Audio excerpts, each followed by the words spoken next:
Hello guys, nandito po ako sa Sandigan.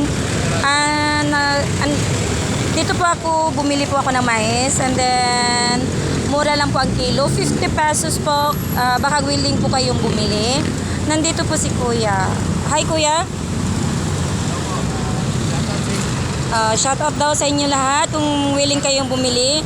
Dito lang po sa Sandigan. Yan po, baka willing kayo. Bumili din ako ng 1 kilo. Bali 4 po ang 1 kilo ko 4. Oh. Yan, baka willing po kayong bumili. Nandito po ako ngayon sa Sandigan. Guys, anong pangalan ito? Tapat po ng Meralco po. Nandito po ako. Ayan, baka gusto niyo po bumili. Saka meron din ditong prutas. Baka willing din po kayo. Mura lang ang ano to kuya, 1/4? 25 pesos ang apple. Magkano ang apple?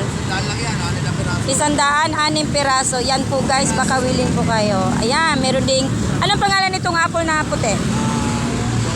Hindi, peras to, peras. Peras, ayan. Baka willing po kayo, 100 po ang tumpok niyan. Ito, 1/4, 25 pesos. Pero dito ako pumili sa mais. Ayan. Yan po si Kuya. Yan si Kuya ang may-ari. Yung orange po, yung maliit na orange, yan po ang yan po ang kasama po niya. Ayan, paki-subscribe lang po ang itong video kung gusto niyo po bumili. Dito lang po sa Sandigan. Tapat lang po dito sa Meralco. Ayan po.